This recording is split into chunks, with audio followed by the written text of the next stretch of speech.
अल्हम्दुलिल्लाह अल्हम्दुलिल्लाहिल्लज़ी हुवा वहदह वस्सलातु वस्सलामु अला मन ला नबिय्य बअदह व अला आलिहि व सहबिहि अल-मूफ़ीन वअदह अम्मा बअद फ़अऊज़ु बिल्लाहि मिनश शैतानिर रजीम बिस्मिल्लाहिर रहमानिर रहीम वल अस्र इन्नल इंसान लफ़ी खुस्र सदक़ल्लाहु मौलाना अज़ीम व सदक़ रसूलुहुन नबियुल अमीनुल हनीनुल अतूफ़ुल करीम। आइए कुछ अर्ज़ मारूफ़ से पेशतर बारगाह बेकस पनाह में दुरूद पाक का नज़ाना पेश करें। पढ़ें बावाज़ बुलंद, अल्लाहुम्मा सल्लि अला सय्यिदिना व मौलाना मुहम्मदिन व अला आलि सय्यिदिना व मौलाना मुहम्मदिन बारिक व सल्लिम सलातन व सलामन अलैका या रसूल अल्लाह सल्लल्लाहु तआला अलैहि वसल्लम। आज के इस खिताब का मौजू है, आप बहुत खुशनसीब हैं लेकिन आपको इसका एहसास नहीं। ये आज के खिताब का मौजू है, टाइटल, और ये बहुत अहम है इसलिए कि आज हम अपने यहाँ देखते हैं कि लोग बिला किसी वजह परेशान हैं। यानी वो सिर्फ इस चीज़ में कोशिश करते हैं कि पता लगाएं कि हमारी परेशानी क्या है, लेकिन कभी ये कोशिश नहीं करते कि पता लगाए कि अल्लाह ने हमारे अंदर बहुत सारे ऐसे भी असबाब रखे हैं जिससे हम अपने आप को खुश रख सकते हैं। ज़्यादातर लोगों का मामला ये है कि वो ये समझते हैं कि खुशबख्ती, खुश नसीबी मालो दौलत कमाने में, और ये तबका ज़्यादा है। ज़्यादातर लोगों का ये मानना है कि माल जिसके पास है सबसे ज़्यादा खुश नसीब वही है। मैं ये नहीं कहता हूँ कि माल में दम नहीं है, बहुत दम है। माल बहुत कुछ है लेकिन सब कुछ नहीं है। बहुत कुछ हो सकता है लेकिन सब कुछ नहीं हो सकता। लेकिन हमारा एक बड़ा तबका, एक बड़ा ग्रोह इस तरफ जाता है, ये कहता है कि माल ही सबसे बड़ी ताकत है, लिहाजा वो माल को लेकर बैठा है। अब जब माल मिल जाता है तो वो अपने आप को बहुत खुश नसीब समझता है। लोगों से मिलता है, खंदा पेशानी से मिलता है, वालिदैन से मिलता है, मोहब्बतों से मुस्कुराते हुए मिलता है। अड़ोस पड़ोस के साथ भी कभी कुछ ऊंच नीच हो जाए तो वो मामले को संभाल लेता है। क्यों? क्योंकि उसे पता है कि मैं मालदार हूँ, मेरे पास दुनिया की सबसे अजीम नेमत है। लेकिन आप ज़रा सोचें, अगर ये अजीम नेमत अल्लाह उससे छीन ले तब उसका व्यवहार कैसा होगा, उसका बिहेवियर अपने वालिदैन के साथ कैसा होगा। उसके अंदर चिड़चिड़ापना आ जाता है। वो जिससे भी मिलता है अच्छे से बात नहीं करता। क्यों? क्योंकि उसे ऐसा लगता था जो सबसे बड़ी नेमत थी और वही इकलौती नेमत थी, उसके अलावा अल्लाह की कोई नेमत नहीं है, उसको ऐसा लगता है वो मुझसे छीन गई है, लिहाजा अब दुनिया मेरे लिए सफ़ेद होते हुए भी काली है। ये बिल्कुल उसी तरह है एक इंसान कि जो बिल्कुल नॉर्मल है तो उसे बहुत अच्छा लगता है, दिन होता है वो खुश होता है, रात होती है वो सो जाता है। लेकिन जब उसे सर्दी होती है तो आप उसका हाल देखिए, जब उसे बुखार होता है तो उसे ऐसा लगता है कि पूरी दुनिया जो है सियाह हो गई है, पूरी दुनिया काली हो गई है। ऐसे ही महसूस होता है। बस इसीलिए महसूस होता है क्योंकि उसे उस वक्त जब वो सेहतमंद था उसकी कद्र नहीं थी। अगर उसे उस चीज़ का एहसास होता कि मैं इससे पहले कितना खुश नसीब था तो आज इस थोड़ी देर की बदनसीबी को वो झेल लेता। लेकिन इस वजह से बहुत सारे लोगों के तलाक इस वजह से हो गई कि सर्दी हो गई थी। ऐसे भी लोग हैं, छोटी छोटी बातों पर लोगों के दरमियान आपसी इख्तलाफात पैदा हो गए, जंगें छिड़ गई मुल्कों के दरमियान छोटी छोटी बातों को लेकर। वजह यह थी कि वो ये पता ही नहीं लगा पा रहे हैं कि अल्लाह ने सिर्फ एक ही नेमत उतारी है दुनिया वालों पर या और भी बहुत सारी नेमतें। तो बहुत सारे लोगों का मामला ये है कि माल से आगे वो कुछ सोच नहीं पाते, माल ही को एंडिंग समझते हैं कि हर खुशी की इंतहा माल पर है। मैं आपको एक वाक़या सुनाऊं, 3 लोगों का वाक़या। एक शख्स था, वो माल और दौलत के जमा करने में परेशान था। किसी ने मैं बताया कि भाई फला सहरा में डिज़र्ट में आपको सोना मिलेगा और माल दौलत मिलेगी। वो तलाश करते हुए वहाँ पहुँचा।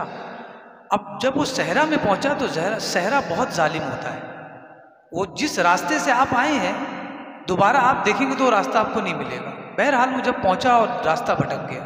रास्ता भटकने के बाद प्यास और भूख से वो निढाल हो गया। यानी अब ऐसा था कि अब मरेगा तब मरेगा, इस कदर भूख और प्यास में वो निढाल हो चुका था। अब मामला ये हुआ कि थोड़ी दूर पर उसे एक छोटा सा तालाब नजर आया। जब उसे तालाब नजर आया तो उसकी खुशी की इंतहा ही नहीं रही। फौरन तालाब की तरफ गया, उसने पानी पिया। अब पानी पीने के बाद सबसे अहम चीज थी कि उसे भूख लगी हुई थी, बहुत सख्त भूख। उसने देखा कि तालाब के किनारे ही एक थैली रखी हुई। वो बेदर्दी के साथ उसने थैली को फाड़ा, क्योंकि शिद्दत की भूख लगी हुई कि इसमें खाना होगा। लेकिन उसमें क्या था, वो पूरी थैली सोनों से भरी हुई थी, पूरा थैली में गोल्ड था। सिर्फ ये देखकर वो जगह पर मर गया कि आज ये सोना जिसके लिए मैं निकला था, जिसकी तलाश के लिए, आज ये सोना मेरे काम नहीं आएगा। ये वाकया बताता है कि माल हर जगह सूटेबल नहीं है। माल हर जगह हमें काम नहीं दे सकता। कोई एक जगह होगी, 10 जगह होगी, या ज्यादा जगहों पर काम आ सकता है। हर जगह माल काम नहीं आ सकता। जिसके लिए वो डिजर्ट में आया था, बताइए वो चीज़ तो उसको मिल गई, तो उसे तो और जिंदा हो जाना चाहिए था। लेकिन सिर्फ ये देखकर कि इसमें अनाज नहीं है, इसमें खजूर नहीं है, इसमें खाने का सामान नहीं है, उसकी जान वहीं से निकल गई।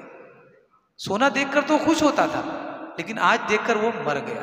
तो बाज़ औक़ात यही माल हमें जिंदा रखता है, लेकिन यही माल कभी कभी बिस्तरे मर्ग पे पहुंचा देता है। यही माल होता है जो हमने मेहनत से कमाया होता है, लेकिन हमारी ज़ुर्रियत, हमारी औलाद उस माल के लिए इस कदर लड़ रहे होते हैं कि उन्हें देखकर हम बिस्तरे मर्ग पर आ जाते हैं। तब हम सोचते हैं क्या वजह थी कि हमने हद से ज़्यादा जमा कर लिया। आज हद से ज़्यादा जमा करने की वजह हमें पता चली कि आज हमारे ही बच्चे हमारे सामने लड़ रहे हैं। अब वो हमारा क्या ख्याल रखेंगे, वो अपने ही लड़ रहे हैं। तो ये भी ज़्यादा माल जमा करना, सबके माल ही माल, कि सबके पास माल हो जाए। एक शख्स है, ये वाकया मनगढ़ंत है लेकिन सबक आमोज है। बाज़ औक़ात चीज़ें को हवाला नहीं ढूंढा जाता, बल्कि ये देखा जाता है इससे सबक क्या मिलता है। एक शख्स था, अभी लैलतुल बरात, शब बारात आने वाली है, ऐसी शब बारात उसे भी नसीब हुई। जब उसे शब बारात मिली तो हर एक की तरह उसने भी हाथ उठाया और दुआ की, मौला दुआ करता हूँ कि आज के बाद जिस चीज़ को मैं छू लूँ वो चीज़ सोना हो जाए। क्योंकि ये भी उन्हीं लोगों में से था जिनके नज़दीक माल सबसे अहम है। ये दुआ करके जब वो घर से निकला है, मस्जिद से निकला है, तो उसने टेस्ट किया एक पत्थर पे। पत्थर को जैसे ही छुआ वो पत्थर सोना बन गया। अब उसकी खुशी की इंतहा ही नहीं रही, फूले नहीं समा रहा है। अब ये सोच रहा कहाँ कहाँ किस किस चीज़ को छू लूँ कि सब सोना बन जाए और मेरा भी काम बन जाए। अब ये देखने के बाद वो घर पहुँचा है खुशी खुशी, और घर पहुँचने के बाद दस्तरखान पर बैठा, और जैसे ही उसने खाने को हाथ लगाया वो खाना भी सोना बन गया। अब वो खाना नहीं खा सकता है। कुछ देर के बाद उसकी बच्ची ने उसे देखा कि वालिद साहब आ गए हैं, तो खुशी से उसकी तरफ वो दौड़ती हुई आई, और जैसे ही उसने अपनी बच्ची को छुआ वो बच्ची भी सोने की बन गई। उस वक्त बैठकर वो रोने लगा और उसने दुआ की, मौला इस सोने की बला को मुझसे दूर कर दे। यानी ये सबक था इस बात पर कि ये बड़ी बड़ी रातें मालो दौलत मांगने के लिए नहीं है, बल्कि अल्लाह की रहमत मांगने के लिए है। अल्लाह से मांगो कि मौला जो मेरे हक में सही है तुझसे बेहतर कोई नहीं समझ सकता। इसलिए कि मेरे वालिदैन ने मुझे पैदा ज़रूर किया है, लेकिन बनाया तूने। वो मेरी पैदाइश का सबब बन सकते हैं, लेकिन मेरा खालिक तू है, और तू बेहतर जानता है कि मेरे लिए मुस्तकबिल में क्या सही है। अब जब ये दुआ करेंगे और आपको जो चाहिए, माइंड के एक सब कॉन्शियस माइंड में ये चीज़ होती है कि हमें ये चाहिए, लेकिन दुआ हम करते हैं कि मौला जो तेरे मेरे हक में बेहतर हो वो देना। जब वो चीज़ ना मिले जो आपके माइंड में थी, तो आप समझ लें कि यही बेहतर है, और जो मैंने चाहा था वो गलत थी। रॉथशिल्ड कौन नहीं जानता है, यहूदियों का बड़ा सरदार, बहुत बड़ा इन्वेस्टर था रॉथशिल्ड। ये उस वक्त जब अमेरिका नहीं था, सुपर पावर नहीं था, एक झूठ की बदौलत इतना बड़ा मालदार बन गया। उस वक्त अमेरिका और ब्रिटेन के दरमियान वॉर चल रहे थे। ये सेकंड वर्ल्ड वॉर की बात है गालिबन, या फर्स्ट वर्ल्ड वॉर की, सेकंड वर्ल्ड वॉर की, क्योंकि अमेरिका उसी वक्त आया।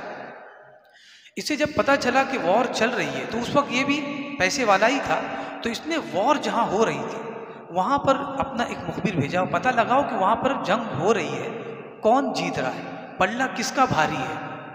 तो वो आकर बताता कि इस वक्त जो है ब्रिटेन जीत रहा है, फिर कुछ दिन बाद बताता कि इस वक्त अमेरिका जीत रहा है। आखिरकार उसके मुखबिर ने बताया कि सर इस वक्त कोई जीत रहा है तो वो अमेरिका जीत रहा है, यानी आपका मुल्क, वो अमेरिका में रहता था। जब उसे ये खबर लगी तो वो निकला और शहरों में निदा देना शुरू कर दी कि जिसे भी अपना घर बेचना हो वो मुझे बेच दे, इसलिए कि बिल्कुल नई न्यूज़ है कि अमेरिका हार रहा है, असल में अमेरिका जीत रहा था। एक झूठ बोला कि अमेरिका हार रहा है, अगर सामने वाला मुल्क आप पर काबिज हो गया तो आपकी दौलत समेत आपके बाल बच्चों को भी बाजगुजार बना देगा, वो भी उनके खादिम बन जाएंगे, साम्राज्य हो जाएगा। तो उसका शिकार बनना है तो ठीक है, अगर नहीं बनना है तो ज़मीन को दे दो और मैं तुम्हें उसकी कीमत दूंगा। जिस शख्स को ये पता हो कि ये ज़मीन फातेह मुल्क ले लेगा, वो क्यों ज़मीन को खरीदेगा। लेकिन लोगों ने कहा कि ऐसा भी कोई बेवकूफ़ है जो जंग हारने पर भी ज़मीन ले रहा है तो उसे बेच दो। लोगों ने औने पौने में कम से कम दामों में ज़मीनें बेच डाली। अब याद रखें, अमेरिका, आधा अमेरिका उसने रॉथशिल्ड ने खरीद लिया, सिर्फ एक झूठ की बुनियाद पर, एक झूठे न्यूज़ की बुनियाद पर। अब आप सोचें इस दौर में कितने झूठे न्यूज़ आ रहे हैं और कितनी कमाई हो रही है। बहरहाल इसके बाद जब पता चला तो लोगों ने दांतों तले जबान दबा ली, हैरत ज़रा रह गई कि अमेरिका जीत गया और हमारी सारी प्रॉपर्टी चली गई। उसके बाद सबसे बड़ा मालदार जो रॉथशिल्ड बना।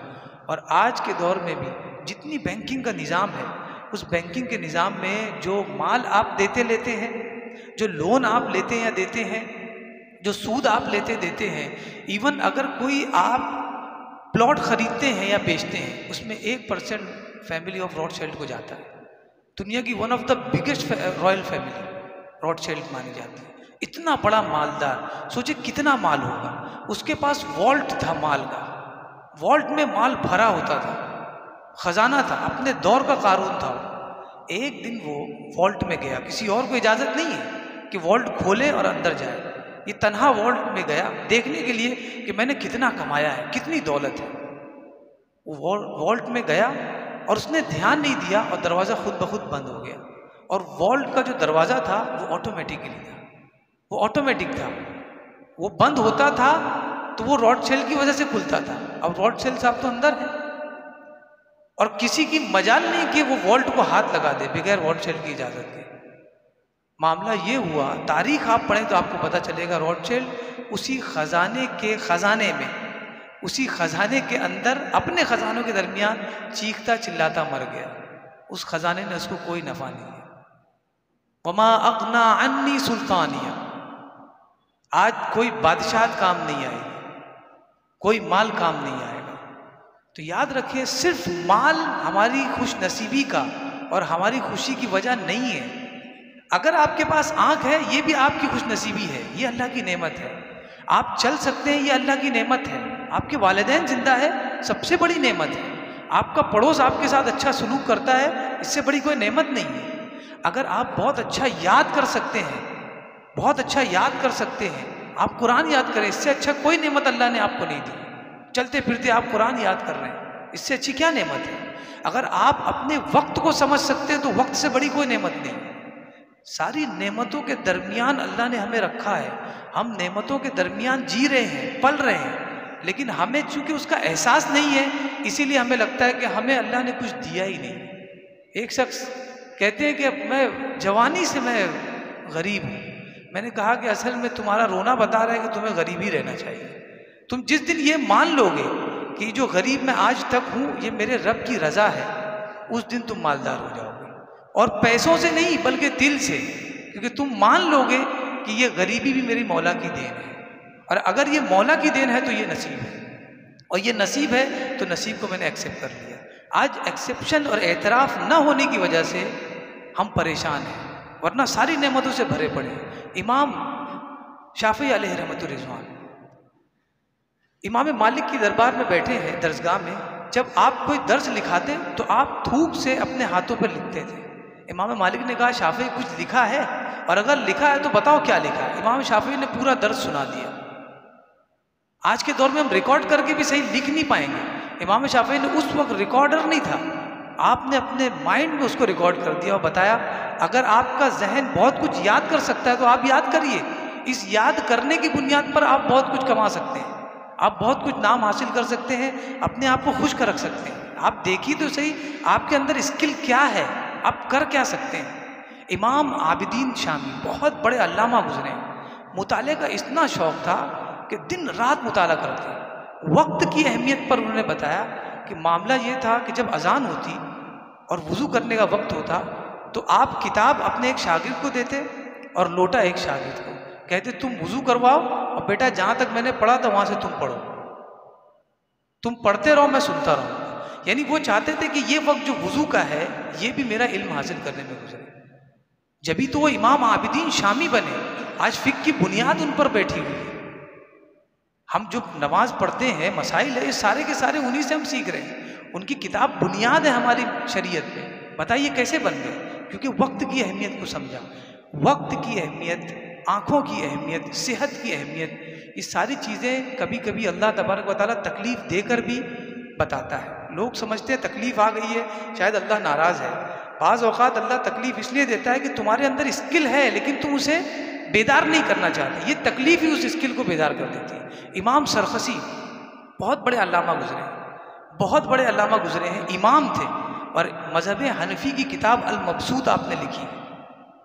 बहुत बड़े इमाम, इमाम आज़म के मज़हब पर थे, हनफी थे। आपका मामला ये था कि आपके दौर के एक बादशाह ने अपनी एक बांदी को आज़ाद कर दिया। आज़ाद करने के फ़ौरन बाद उसने उससे शादी कर ली। कानून ये है इस्लाम का कि जब आज़ाद करे या तलाक दे बीवी को तो इद्दत गुजरेगी। इद्दत गुजरने के बाद फिर आप दोबारा उसको निकाह में ले सकते हैं। लेकिन उसने ऐसा नहीं किया, आज़ाद किया बांदी को और फ़ौरन निकाह में ले लिया। किसी ने इस्तिफ्ता किया अल्लामा के पास कि हज़रत ये ऐसा बादशाह ने किया है, आप क्या कहते हैं? आपने कहा बिल्कुल निकाह नहीं हुआ, इद्दत तो ख़त्म ही नहीं हुई, इद्दत तो ख़त्म होने दो, निकाह ही नहीं मुनक़िद हुआ। जब ये बादशाह को पता चला, बादशाह ने आपको अंधे कुएं में कैद कर दिया। वो कुआं इस तरह से था कि वो बहुत सालों से सूखा पड़ा था और बहुत गहरा, बहुत चौड़ा और बहुत गहरा, यानी कोई आदमी उतर जाए तो ऊपर आ नहीं सकता। उसमें आपको कैद कर दिया। जब आपको कैद किया गया तो आप देखिए वक्त की अहमियत। इंसान अगर वक्त की अहमियत समझ जाए, बाज़ औक़ात हम नेमतों का एहसास नहीं कर पाते, अल्लाह मुसीबत डालता है फिर नेमत का एहसास होता है। फिर ऐसे दुनिया में लोगों के सामने हम इन्वेंशन करते हैं कि लोग हैरत ज़दा हो जाते हैं कि यार ये कहाँ से लाता है। तब पता चलता है कि इसके पीछे मुसीबत है। लोग कहते हैं कामयाबी के पीछे एक औरत का हाथ होता है। अब आप समझ लें तो मुसीबतें आपके लिए बहुत कुछ है, आप उसको अच्छे से लें कि नहीं ये मुझे पॉलिश करने के लिए आई है, ये मुसीबत मुझको पॉलिश करने के लिए आई है, मेरे अंदर जो चीज़ है उसको बेदार करने के लिए आई है। इमाम सरकसी ने उनसे शागिर्द मिलने आते थे और आवाज़ देकर बात करते थे, हज़रत कैसे हैं आप, ये जवाब देते थे। तो उन्होंने कहा कि कल से आप लोग ये करेंगे, ब्लैंक पेपर्स लेकर आओ और पेन लेकर आओ, मैं जो कहूँगा वो लिखो। अब शागिर्दों का मामूल था, रोज़ाना आते और कहते हुजूर फरमाए, कहते रहते और ये लोग लिखते रहते, ये लोग लिखते रहते, ये लिखते रहते थे और वो कहते रहते थे। आपकी जब आज़ादी हुई, बादशाह ने जब आपको कुएं से आज़ाद किया, आप यकीन माने वो जो लिखा था मुसव्वदा उसको जमा किया गया और किताबी शक्ल बनाई गई। तो तकरीबन एक किताब बनी, उसका नाम था अल मबसूत। और वो किताब कितनी थी, कितनी बड़ी थी, कितनी ज़ख़ीम थी, 15 वॉल्यूम की बुक थी। एक वॉल्यूम 400-300 का मान लें, 15 वॉल्यूम की बुक उस कैद खाने में, उस अंधे कुएं में बैठकर आपने लिखी। यानी इन्होंने बता दिया अपनी ज़िंदगी से, अगर आप पर मुसीबत आई है तो असल में मुसीबत आपको आराम देने के लिए आई है। अगर आप जेल में हैं तो ये मत सोचें कि अब मैं क्या करूं।